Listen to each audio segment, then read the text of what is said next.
Belə bir mövzu düşündürür məni. İnsan hamının sevgisini qazana bilərmi? Və yaxud da daha dəqiq ifadə etsək, ətrafda hər kəsin sevdiyi insan ümumiyyətlə yaxşı insan ola bilərmi? Bizim adətən sanki meyarımız budur ki, ətrafda sənin sevənin çoxdursa, deməli sən yaxşı insansın. Əslində isə həm məntiqlə, həm tarixlə, həm Qurani-Kərimin özünün yanaşması ilə baxsaq, görürük ki, vəziyyət əksinədir. Yəni əks mənadan anlamaq sanki daha məntiqlidir. Hər kəs sənin fikirlərini, yanaşmanı, həyat tərzini bəyənirsə, hətta bu məzmunda bir hədis də belə məzmun olaraq xatırlayıram. Bir kəlam Həzrəti Əlidən ki, yəni düşmənin yoxdursa, hər kəs səni sevirsə, sən zaten bu özü bir problemdir. Zaten normal adam deyilsən. Yəni sağlam düşüncə sahibinin nəinki sevməyəni olur, hətta sevməyəni daha çox olur.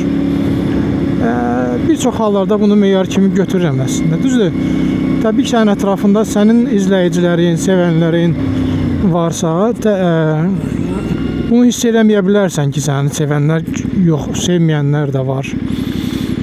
Elə bilərsən ki, çox adam səni sevir, yanaşmalarını bəyənir, şəxsiyyətini sevir.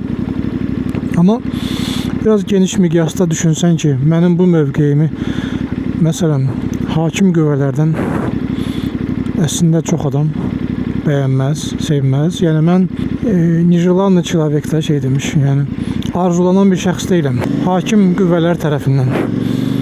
Bu sistem kiçik sistem də ola bilər, bütöv dövlət sistemi də ola bilər. Yəni məni tanısalar sevməzlər varsa, əslində bu mənə biraz rahatlıq verir. Mən bilirəm ki, mən tənqidçiyəm, üsyankar ruhlu biriyəm, açıq sözlüyəm. Burada belə bir situasiya yarandı. Diqqətli olmaq lazımdır. Açıq sözlü biriyəm, çəkinəcəyim bir şey yoxdur. Burada mən ən çox gücü inancımdan alaram, açıq deyim. Yəni mən müsəlman olmasaydım, müsəlman məsələsi də çox qəliz məsələdir. Mənə görə müsəlman çox azdır dünyada. İndi özümü də onlarda, o azlıqda olanlardan hesab edirəm. Əslində eləyirəm. İndi burada söhbət mənəviyyat dərəcəsindən, şəxsiyyətdən, imanın gücündən filandan getmir, ümumiyyətlədir. Amma hər bir halda müsəlman həmişə azlıqda olub, elə mövzu ilə də əlaqəlidir. Müsəlmanlar həmişə, yəni mən müsəlman deyəndə burada coğrafi olaraq bu müsəlman coğrafiyasında yaşayan insanları nəzərdə tutmuram.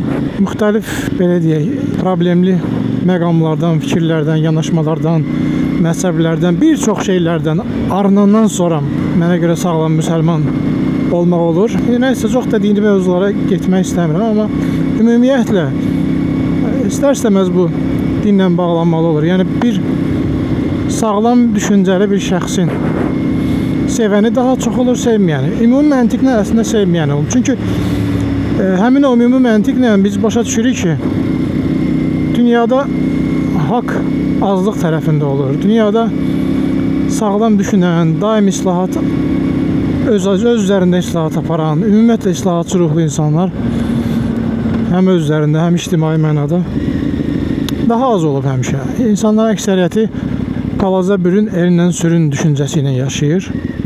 O baxımdan biz çox sağ olun.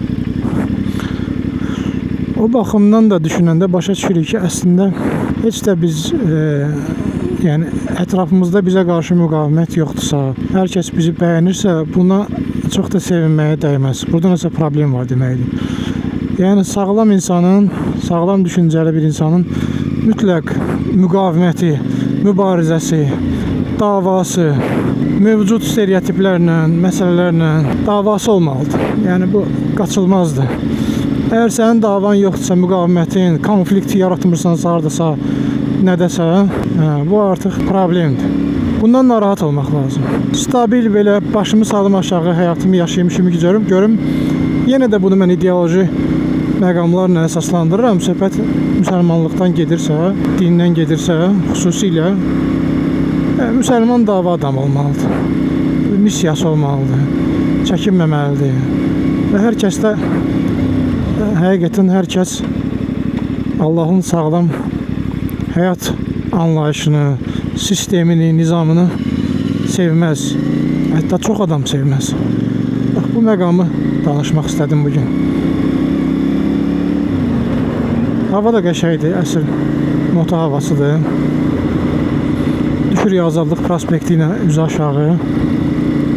Bu söhbəti daha mənzərəli yolda eləmək olardı əslində, amma orada başqa bir söhbət saxlayarıq.